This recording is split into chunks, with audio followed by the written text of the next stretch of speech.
Good afternoon, everybody.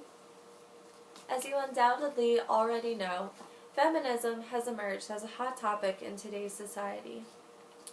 And it is an issue which Ambassador for UN Women Emma Watson has recently discussed during her speech to the UN in September 2014. In today's political climate, many of us have identified as being strongly in favor of equality. This is evidenced, for instance, in our recent discussions surrounding LGBTQ issues, and our focus on embracing diversity and eradicating discrimination. Gender inequality is a related and highly relevant topic which has been yet globally unresolved. Emma Watson uses a distinct blend of pathos and ethos to construct her persuasive argument within the arrangement of her speech in the United Nations regarding the He for She campaign. This blend of pathos and ethos is evident in all aspects of Watson's speech, including the exordium, narration, partition, confirmation, refutation, and peroration.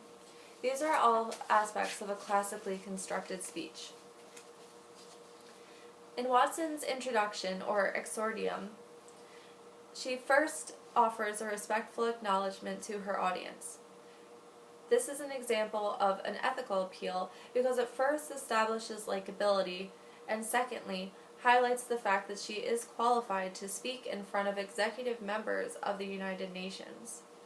She later reiterates this credibility by referencing herself as the Goodwill Ambassador to UN Women. She does eventually switch to the word I and offers a personal entreaty to the audience and asks them specifically for help in her endeavors in getting the He for She campaign in motion. This request is an example of generating pathos because it is an emotional appeal. Finally, at the end of her exordium, she uses her position to speak out against the apparent synonymity of femininity and man-hating in today's society.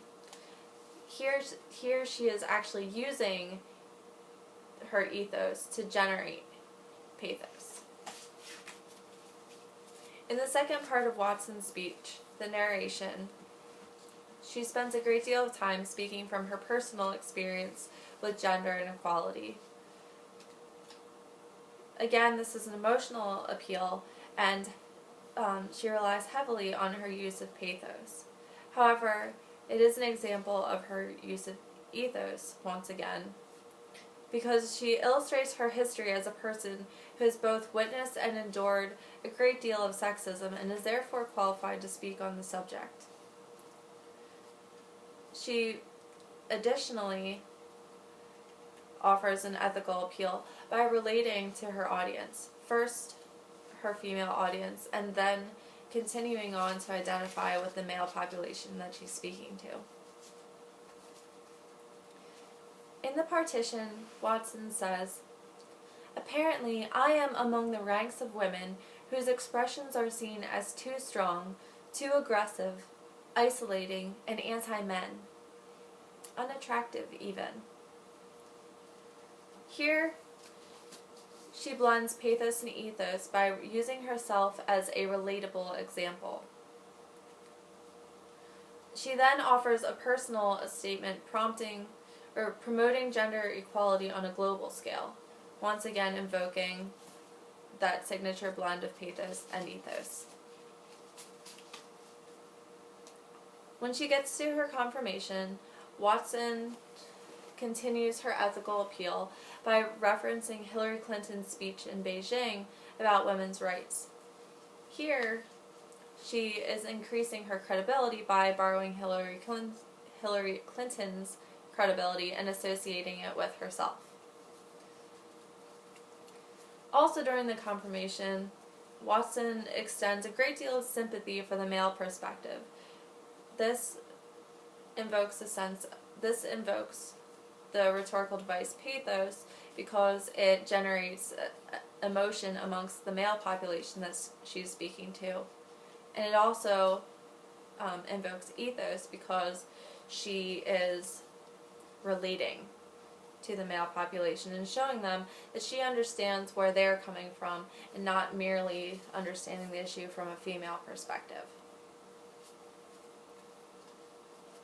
She then grounds the confirmation securely in pathos by associating the he for she campaign with freedom, which is an emotional subject for everyone.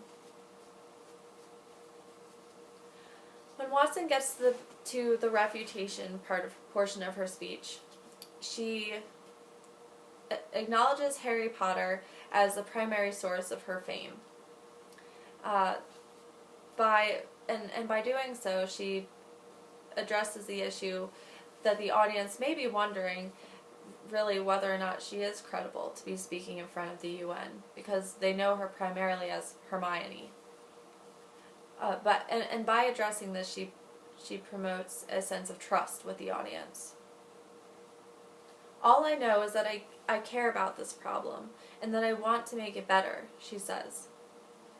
This expression of pathos, in this instant, is not necessarily in her favor, because it diminishes her reputation a little bit. It shows a little too much of her vulnerability. But she makes a recovery with her quote from statesman Edmund Burke, who says, "The only thing necessary for the triumph of evil is for a good man to do nothing." And by associating him with what she's doing, she recovers a little bit of the credibility that she lost with her vulnerable statement moments before. In the peroration her peroration or conclusion is all pathos. She pulls on the heartstrings of her audience and says, "If we do nothing, it will take 75 years, or for me to be nearly 100, before women can expect to be paid the same as men for the same work. 15.5 million girls will be married in the next 16 years as children, and at current rates, it won't be until 2086 before all rural African girls can have a secondary education." So Emma Watson's strategy is to repeatedly build herself up and appeal emotionally to the audience. This strategy does not involve as much logos or logic as I typically like to employ in my speeches, but I did benefit from learning a new method of intertwining my audience's emotions and my credibility. I would not use this tactic as my primary rhetorical strategy, but I would consider it a tool in certain circumstances where I needed to generate that specific type of emotion. Thank you.